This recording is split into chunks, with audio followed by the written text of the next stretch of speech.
Hello, beautiful soul, and welcome back to Chat and Channel Session. In today's session, I actually have a question for you. Do you think that you are a comfort keeper?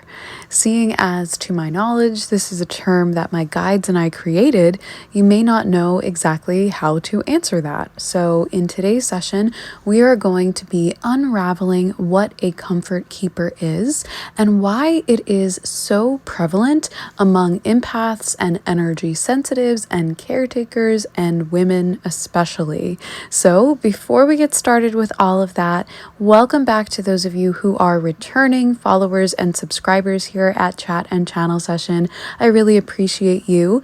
And to those of you who are new, welcome. My name is Danielle, #damsel at D's Enlightened Edits, your energy editor of damseldesigns.com. That's DAMCL designs.com. I am a lifelong spiritual medium, spiritual advisor, quantum Sikhem and shamanic energy healer, as well as life and consciousness coach, metaphysical teacher, energy artist, and so much more.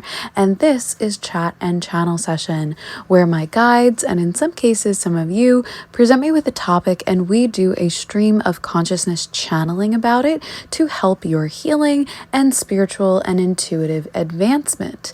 If you would like to participate in the chat portion of Chat and Channel Session, feel free to do so by leaving a comment, question, or review, and or my favorite way for you to participate, which is by getting out a journal or the notes app on your phone or favorite device and doing some stream of consciousness writing along with me as I am channeling. For those of you who do that, you often find that your guides will be sparked and your intuition sparked by the light codes in this channeling to help you pick up on intuitive hits and insights that are relevant to you regarding our topic for today.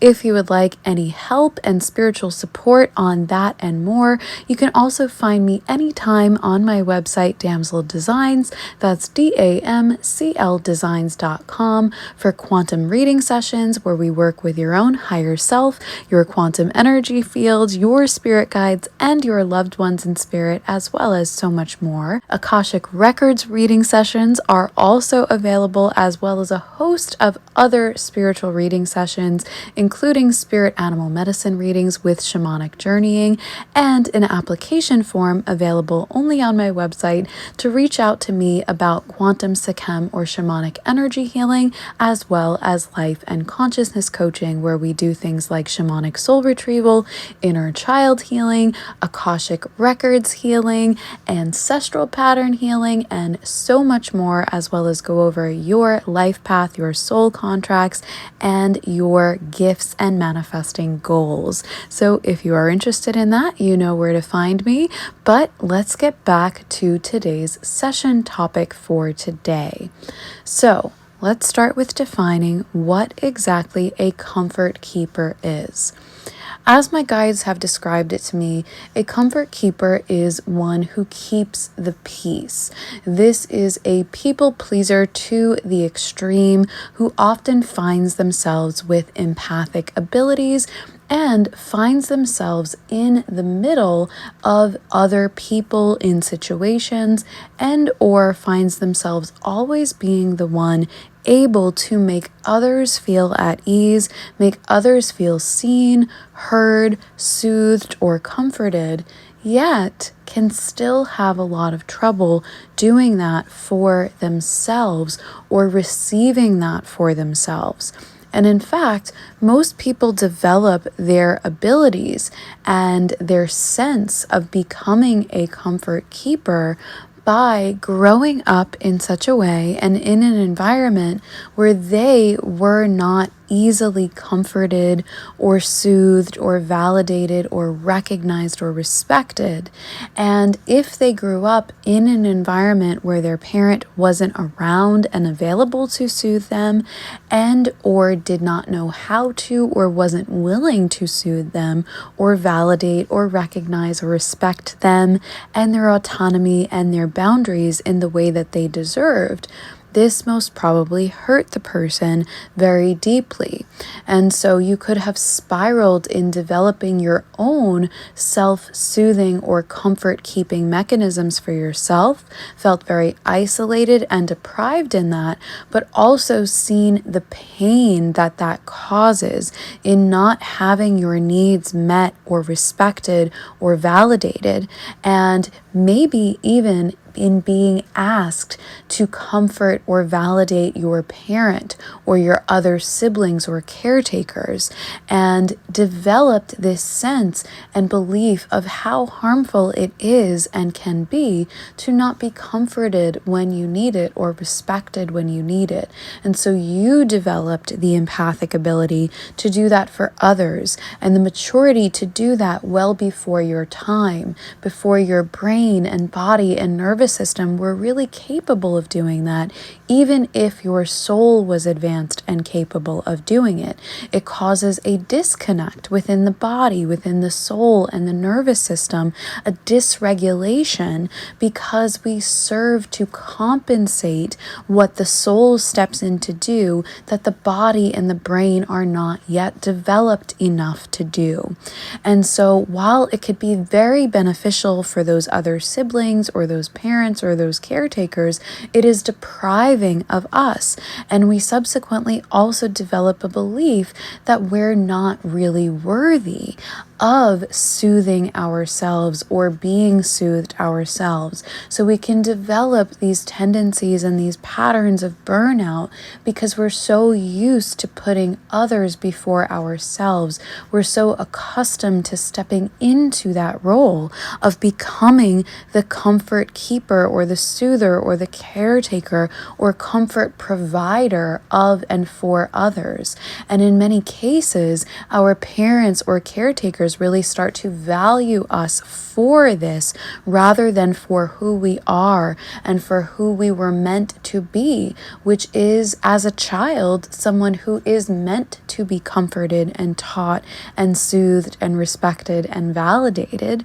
And so with that role reversal, we develop this mechanism of being a comfort keeper empath as such a part of our personality that it can start to take over, and it can become so much of who we are. And we can develop these kind of two separate systems, one that pushes everything of our own needs aside and somehow comes up with enough, but often scrapes the bottom of the barrel to do so, to be a comfort and a soother for others. Yet behind the scenes, behind the mask and the illusion of that, we can be really hurting. We can be really anxious or dysregulated. We can hate ourselves at the same time as loving other people. And we can start to really hate the fact that we're always the person that people come to for soothing or for healing or for being listened to or heard or seen or validated. And while that is an important gift and a valuable gift to have and to be able to give the world, if we are doing so from this sort of two-faced, not disingenuine two-faced, but this two-faced position that was kind of built in and developed within us to always put forward the face of being the comforter, while behind the scenes we can have a quite sad face or angry face or scared face or hurt face that we often never deal with or don't know how to deal with or don't know how to ask for help or receive help in dealing with, because that part of us developed since babyhood, since childhood, and got so used to being dysregulated or being disregarded or being deprioritized. And we were taught that there was a value in deprioritizing ourselves in order to prioritize the comfort or the healing or the kindness for others. And while in every family system, there does take prioritization, and yes, sometimes other people in the family have needs that may be more pressing. If we were developed in such a system that continually deprioritized us and then valued or rewarded us when we learned to deprioritize ourselves, this forms a very unhealthy mechanism within how we operate within our day-to-day lives, within our points of attraction and reception, meaning we can develop this magnet that develops more and more pull to us for people who need that type of comfort, need that type of healing, and also those people are probably not used to having healthy, balanced relationships either, where they replenish us after we serve and see and hold space for them, because we're not used to those type of people existing in our reality. We're not used to the type of person who, yes, may take from us what we are able to give, but then when they are ready, recognizes that we gave them something invaluable and steps forward with something that they can give or replenish or respect us with that is also invaluable and replenishing. And because in most cases we grew up in such a way where we never received that, and we were rewarded for deprioritizing ourselves or for always putting others' needs first and making it appear as if we had no needs or if our needs were less than other people's, we get very used to this. We develop so much of our personality around that comfort keeper, caretaker, bleeding heart type of role, that this is almost all we start to and continually attract and allow to us in life as we grow. Now, we attract these people in the form of other family members, in the form of friends, in the form of coworkers, and in the form of romantic relationships and or spouses. And if and when we do this, sometimes it gets so deeply ingrained into our attachment styles that we actually seek out wounded people and wounded partners. That could be a large part of who and what we are attracted to, because we see their hurt and we see their pain, and if nothing else, we know that we can help with that. And so on an unconscious level, it really is a way of also trying to help ourselves and receive validation, but doing so in a wounded and unhealthy way, because we know or we believe that if we help them, that will be a service, and maybe then they'll see and love the beauty in us, just like we can see and love the beauty in them that we can see beneath their pain, beneath their ignorance, beneath their needing to learn something or grow something or grow some self-esteem about themselves. And this is why we often attract partners who are not quite on our level in all areas, because we may feel like we need a partner that is less than in certain areas than us, or is wounded in certain areas that we know how to help with, so that we can see and try to prove our value. There is so much of us that continually strives to prove our value, because our value was not recognized and validated when it should have been when we were children. Now, this not happening when we were children can be in cases of neglect or with parents who had narcissism or BPD, personality disorders, etc. But it can also be from parents that were too busy, that were working, that were traveling, that were divorced or separated, or just not able to be around for some other reason. And it can also be from parents who were traumatized or hurting or invalidated themselves and didn't know how to or wasn't willing to heal themselves or break that family pattern in order to do better for you. That doesn't mean they didn't have the want or intention or love to do that. They may not have had the resources or support to do that. So this isn't always the parent's fault or choice to do something like this belief system pattern imprinting upon us. Sometimes life or circumstances get in the way. But nonetheless, we need to come to terms with the fact that this is something that may have happened in our essential and formative years that led us to become this people pleaser, comfort keeper type of personality. And in understanding this, then we could look at the ways that we are attracted to people, whether that is romantically or in terms of friendship. Are you always the comforter, or are you always the teacher? Because teacher and comforter tend to go hand in hand. Do you feel like you always have to be informing yourself and then passing that information on to others, even and or especially onto those who do not even seek that information yet? You may see on an intuitive level that they may need it on some level, or someday may seek it or be ready for it.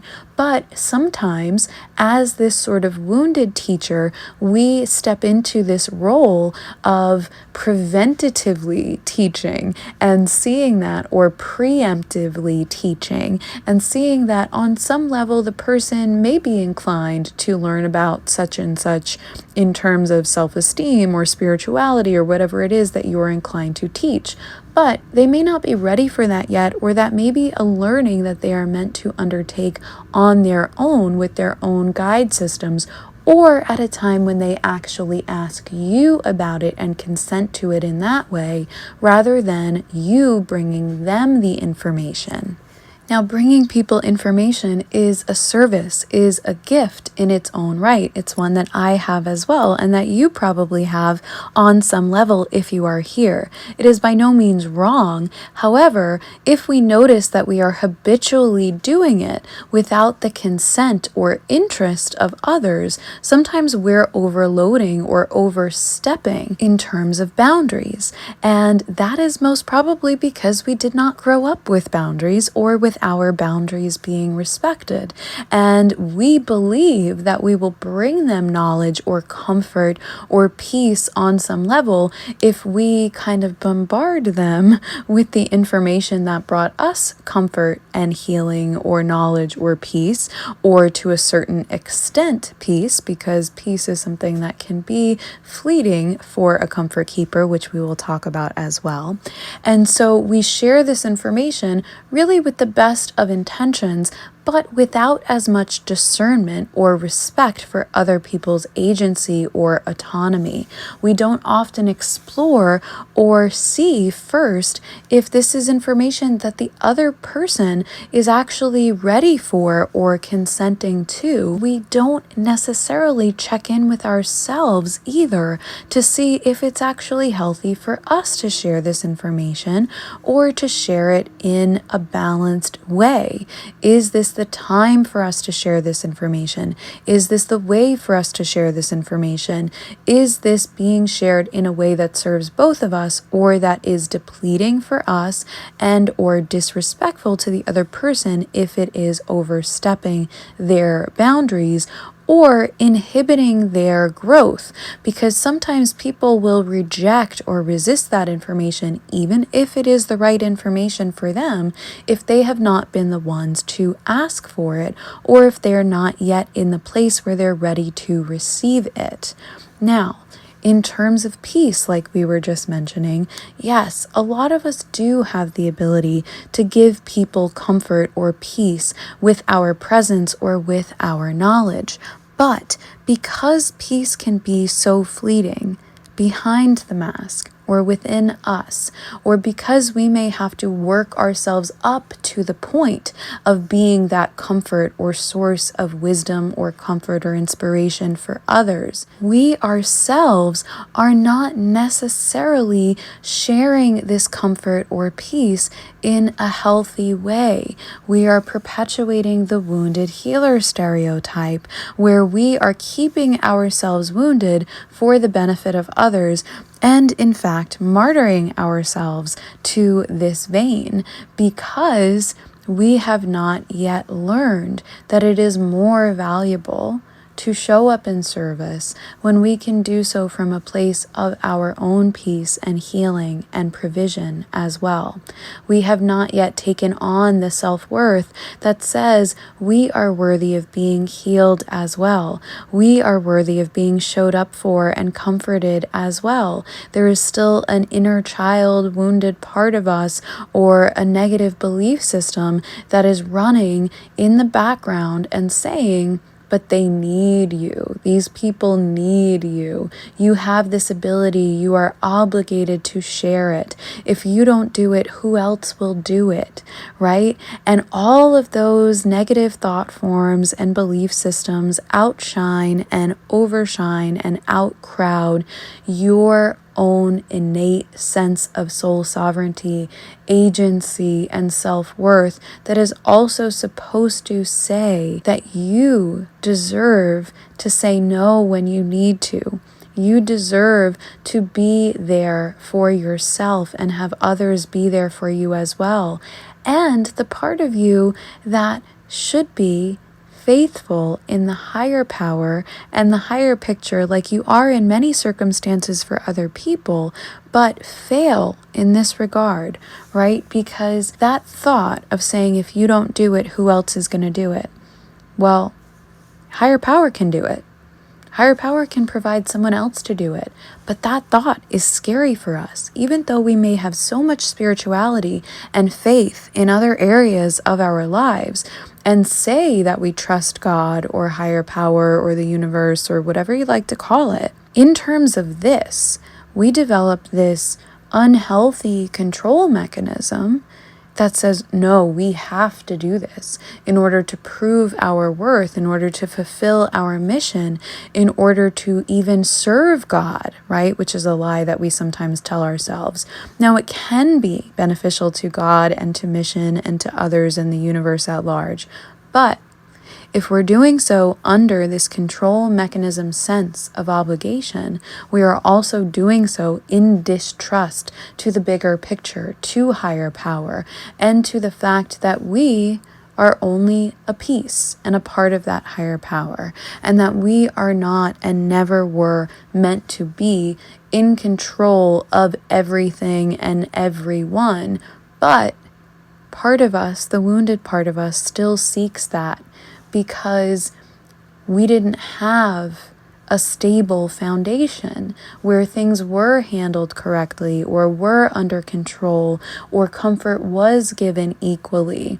And because we didn't grow up with a sense of agency or control, because we were told that we could control the chaos by becoming the comfort for others, and that would somehow lessen the chaos on us, we developed this habit and pattern of listening to these lies that say that we're the only ones who can do it, or that we have to do it, or that if we don't do it, we're bad people, or that we don't love the other person or respect the other person, when in reality, you cannot ever love anyone past the point that you are able to love yourself and higher power. And you, unbeknownst to you and unconsciously, of course, are not loving yourself or your higher power to the extent that you could be, want to be, if you are placing everyone and everything else on this pedestal that says they're more important than you, or that says that they won't be helped or comforted or safe or soothed if you don't play a direct part in it. Now, this is the wounded way of seeing your power.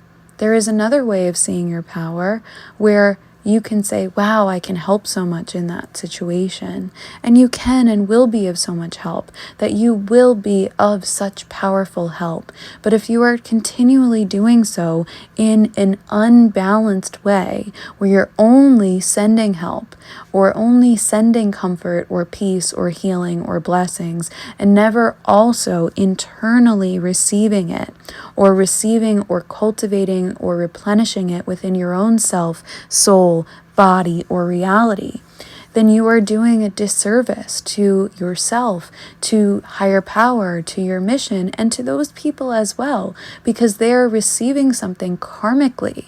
They are receiving something in imbalance, and that most probably builds karma. Sometimes we do it to repay old karmas, but in most cases we are unwillingly and unbeknownst to us also building more karma if we are not developing the cultivation resources, the boundaries, or the verbiage that, expresses our truth, that we may be very happy and able to be there for others and provide certain things for others, but we also need things for ourselves. Now, that person may be able to provide them at another time or not, but at least we voiced them and believed in them and also allowed the universe to provide them in lieu of or in addition to the other person, so that relationships don't necessarily have to be conditional or contractual, but so that they are not only one-sided and unfair and imbalanced to us.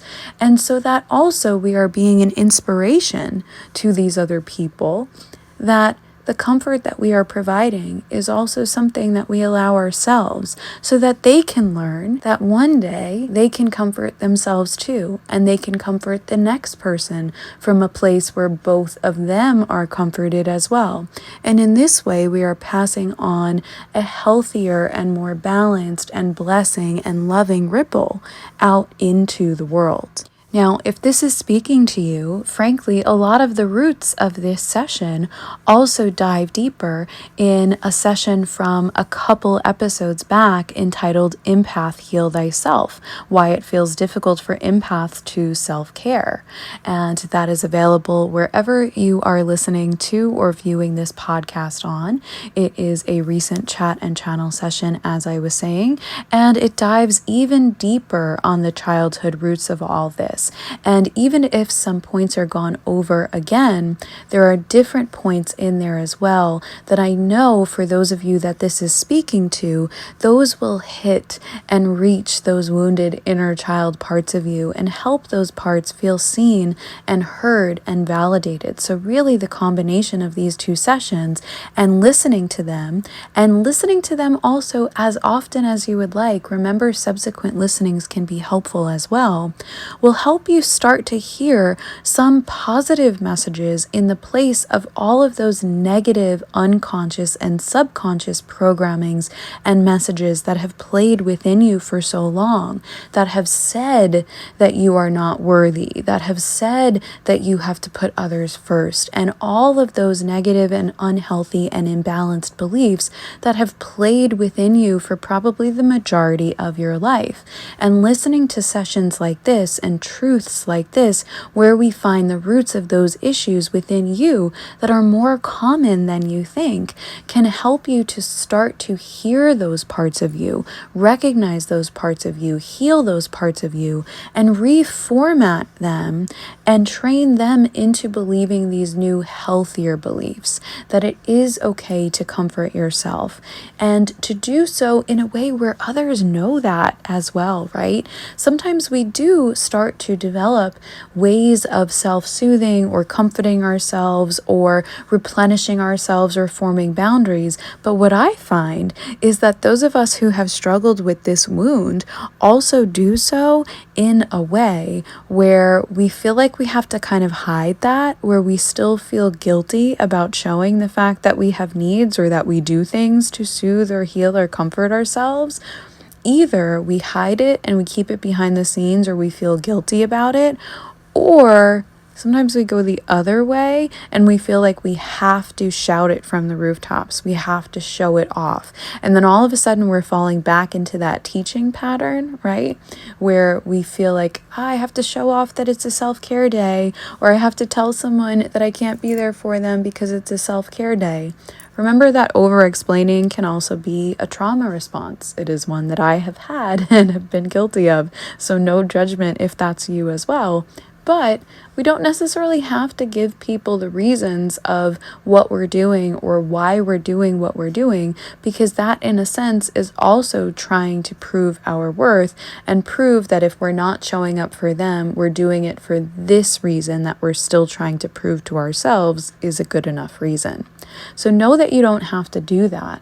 The right people in your life who are kind of on par with you in terms of healing and growing and respecting agency and boundaries within themselves as well as you will understand, and they will be able to have adult conversations with you about the fact that you don't really need a reason, and that's okay.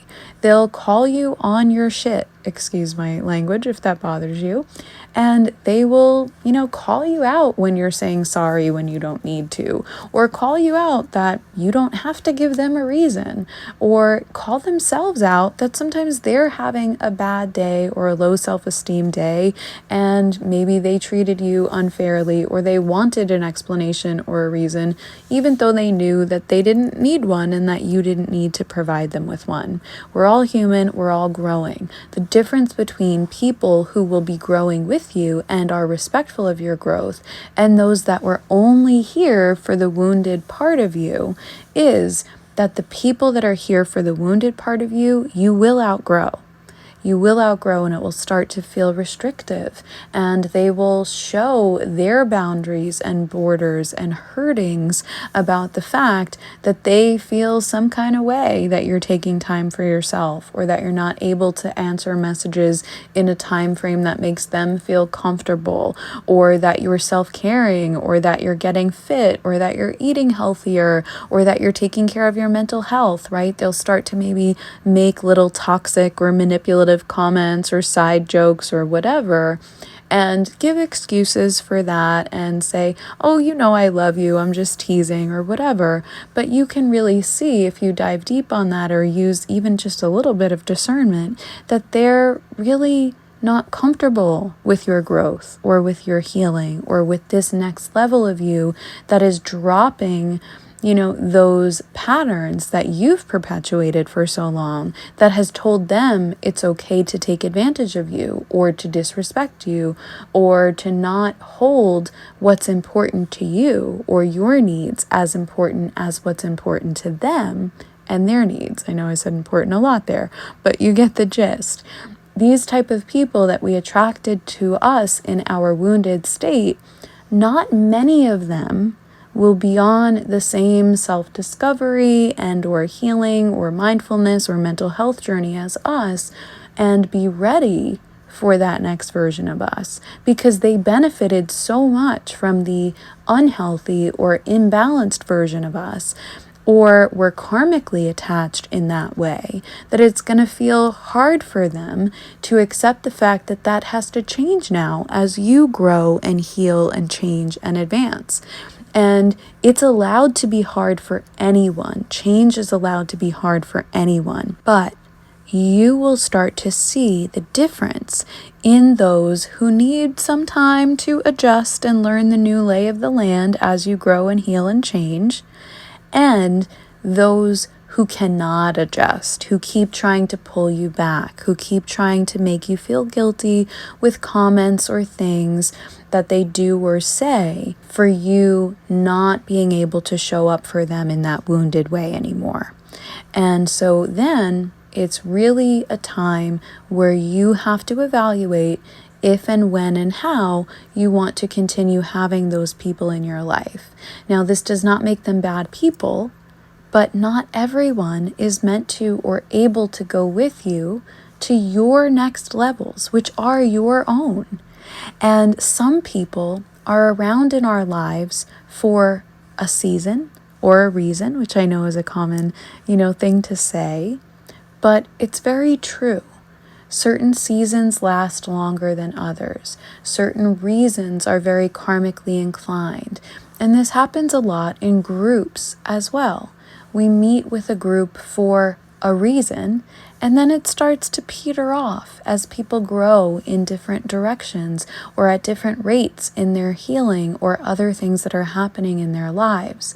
And some people grow and come back together, and some people don't, because the reason or the karma or the season has been met, has been completed. And in many cases, we hold on to people, or people hold on to us a little bit longer than those reasons or seasons, out of guilt of wanting it to be longer or wanting it to be the way that it was.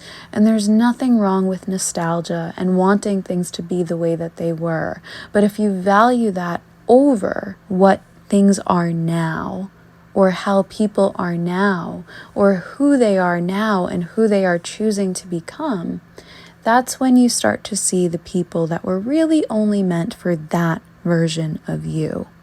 And with this and seeing this, hopefully you can start to accept that it really is best for both of you to distance and reformat or release the relationship. Sometimes relationships can be reformatted and you have a relationship still, but just at a distance and only in ways that are now within your new healthy parameters and boundaries.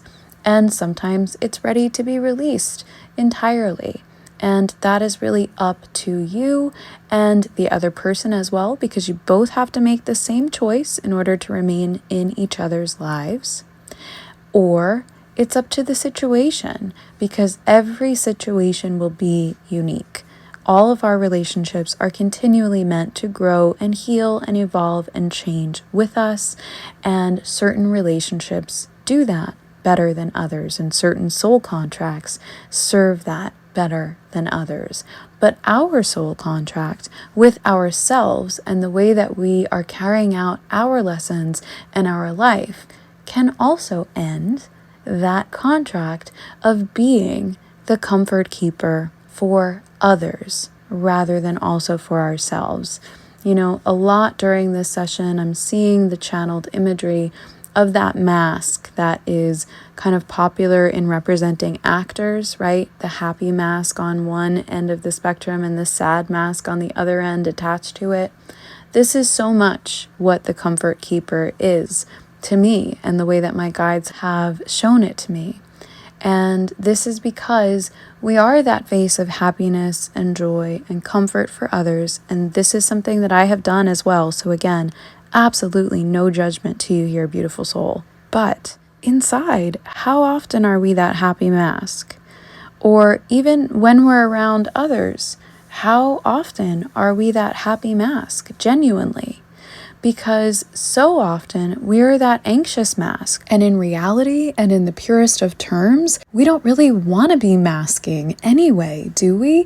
But so much of our persona and personality and identity becomes about masking that it becomes difficult for us to feel true and genuine or consistent levels of happiness inside, unless we are around people who make us feel safe, which can be few and far between, or when we're by ourselves, or when we're out in nature, or we're with animals, when we're in circumstances which we know are safe because we don't have to worry about other people's energies, right?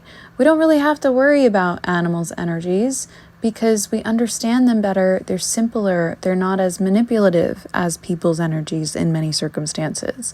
We don't have to worry about other people's energies when we're out in nature because we know the lay of that land. We know that nature is nourishing to us in most circumstances, except when it's storming or dangerous or something that Mother Nature is doing for herself, right? And even that, there are people who really resonate with storms, and that's replenishing to them. So we understand those circumstances, and we can have that happy mask when we're to ourselves maybe, or when we're separated from other people's energies and being nourished by animals or nature or music or something solitary. But it can be much more difficult for us to have that happy mask internally match the way that we're presenting it externally when we're around other people, because we are so not used to that process of being respected and valued and loved and comforted and appreciated and seen for who we truly are, or have that done in a balanced way. And so we just get used to masking. We just get used to being the happy face for others. And we get used to that feeling inside that's saying when we're around other people, that feeling is probably not going to match in all circumstances. And this is also why we tend to do better with relationships one-on-one, sometimes in feeling that happy feeling rather than with groups, or in very niche circumstances, right? It feels easier to feel happy within ourselves in very specific circumstances rather than in the majority of circumstances. Now, obviously, nobody really is going to be happy all of the time. We all have ups and downs and frustrations and fears and anxieties in our own right, depending on our life and our circumstances. But most comfort keepers inside, that mask is not matching as much as it is matching outside. And that's a problem, because it means that we're not doing things in as much integrity as we would like, and as I know that we intend to. We're not showing up in as much authenticity as we often preach to others, because even though we intend to, and we're not really trying to hide who we are doing so out of some kind of twisted means of service to them. Right? That we don't want to burden other people with our problems or with the fact that we are human and that we have needs or sicknesses or whatever. And so we hide that away, or we disregard it, or kind of poo-poo or down it until we can figure out how to deal with it ourselves, which most of us really don't ever go on the journey or process of doing, or we do so in such an unhealthy way because we only know how to try to figure it out ourselves without also asking for and receiving help with it. And it's just too imbalanced to survive and thrive. It becomes just a constant survival mechanism, right? To continuously be outputting and being there for others and hoping that maybe one of them will be different and recognize and heal and respect us for us as well and replenish us as well. But you really can't go through life just always hoping and waiting for someone to finally wake up and treat you differently than these parameters that you've established and allowed and perpetuated, that says that the pattern is nobody's really going to treat you differently. Nobody's really going to be there for you because you're not voicing or finding value in your needs. So I hope that today's session has helped you start to recognize the ways that you may be perpetuating these beliefs within you and these imbalances within you. And I also hope that you know the comfort that you've provided to others. I'm sure that it has helped them. But if you have not received enough of what you've needed as well, it's not enough. And it's not that you're meant to do more. It's not that you need to fill that not enoughness with doing more. It's not enough because it was disrespectful of you, even unintentionally.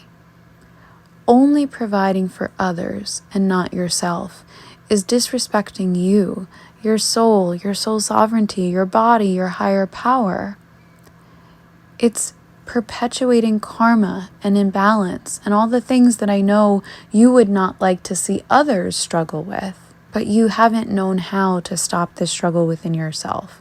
And the first way of how is by recognizing where these beliefs and patterns and habits came from and knowing that it's okay to turn them around, that it's okay to turn inward, that it's okay to ask for and receive help, and it's okay not to be all things for all people or jump when they ask. So with this session, and if and when you want to go back and listen to that other session called Empath Heal Thyself, there's also another chat and channel session that is older and on the backlog of sessions, which is currently only available on my YouTube channel at D's Enlightened Edits through the chat and channel session playlist. That one that I believe you may find interesting is about stopping the process of being a people pleaser and the fawn trauma response. And it is my intention and hope that all of these sessions, whether you listen to each of them or just one of them, help you to see and remember and replenish your sense of value and self-love and self-worth in such a way that brings peace and joy and comfort and balance and love and light and health and wealth and beauty and all the good things to you. As much as I know you've tried to bring those things to others in the world. You are worth so much more than who you are to others, and who you are to others gets to mean so much more when you are also able to be that for yourself and allow that for yourself. And if and when you need help with these things, please do not be ashamed to ask and to work on the process of receiving that help as well. Whatever way that you need this, you may need medical help and support from a licensed medical professional. Please seek that out if you need it. None of this, no spiritual support, and nothing that I or any other spiritual teacher shares should ever be a substitute for diagnosis or medical treatment. In my point of view, it's all meant to work together holistically so that your body and your soul are nourished and supported. And that way you can truly succeed. You may need help from a therapist, or you may also benefit from the help of spiritual support and energy healing or coaching from myself or someone like myself. Now, if you're looking for that, you know that we've already discussed, you can find it through the application form on my website. That's Damsel Designs, DAMCLdesigns.com, which is also linked in the description or bio of the chat and channel session wherever you are viewing or listening to it.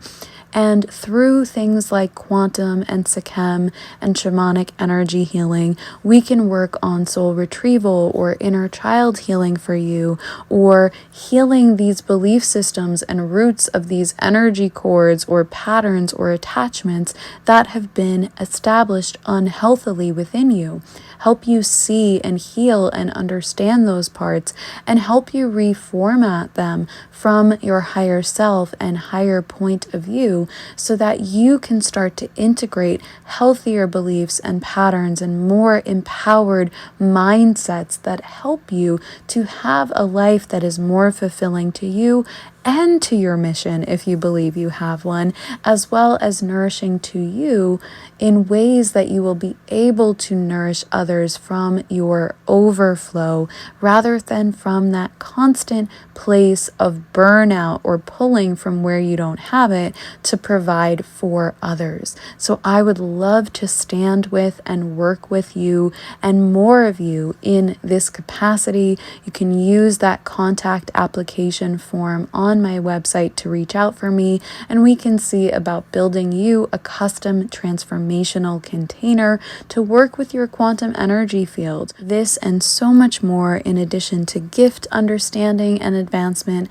and life and consciousness coaching, is available to those of you who are called for it, but I do only have a select number of spots for these packages and containers per month, so please reach out as soon as you feel called.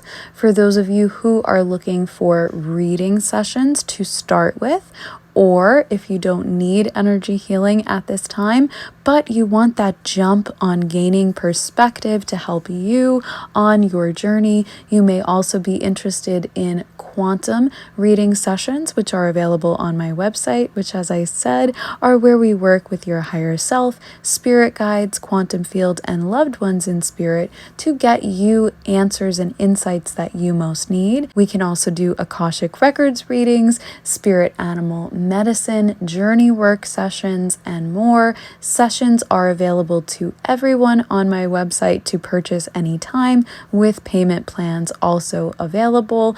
And then the energy healing is that step further with the application, because I want to talk to you first and see about building you something custom for your soul. On my website, you'll also find digital downloads and enlightened merch items, as well as energy art and so much more. So I do hope that you will visit me there and reach out for support if you feel the call. But either way, I am so glad that you have been here today and participated in this session. Whether you have ever identified as an empath or not, if you are someone who has identified as a comfort keeper, as we've established it here in this definition and introduced it here today, I hope and pray and intend and trust that this will serve you in starting to reformat those habits so that you can comfort and caretake others, but in a way that blesses you as well. And as I said, remember that these habits and belief systems are especially common not only among those who identify as empaths and energy sensitives, but also in women, because as women we are taught that it is more valuable to be the emotional safe space comforters for others. And while many women and feminine inclined people, as well as non-binary friends alike, do excel in that, it is not ever meant to be our primary function or role. We are all so much more than that. You are so much more than that. And I am so thankful that you are here at Chat and Channel Session, exploring all of the many spiritual ways that you are more than that. I hope that you are or will become and continue to be a subscriber here at Chat and Channel Session, whether that's on my YouTube at D's Enlightened Edits or on anywhere else streaming that we upload the podcast to now. You can find us on Amazon Music, on Audible, on iHeartRadio and Google and more. And if you join and listen on Spotify, for those of you who are interested, there is also an extra subscription feature for additional content. If you would like to support the podcast and the channel additionally, you can also do so at any time through all amounts appreciated energy exchange and donations through www.paypal.me/DSEnlightenedEdits, or by reaching out to me through the contact form in the description or on my website to see about becoming a sponsor here at Chat and Channel Session. I hope that if you have liked this session today and it has proven helpful to you, you will also remember to like it, as well as be a follower and a sharer of this information to your platforms and places that you believe others will find it helpful. If you are called to share in that way, it is always appreciated. And I hope to see you next time. I'm going to close our session here for today and encourage you to do some journaling and see about the parts of this session or those others that we mentioned that speak to you, and bring up the voice of any of those beliefs or inner children of yourself that want to come forward at this time and be seen and healed and recognized and comforted and told about the new, healthier beliefs that you can now establish. Thank you again for being here today. Best of luck in all of your endeavors. With Love, Light, and LightCodes, love Danielle, #damsel at D's Enlightened Edits of damseldesigns.com.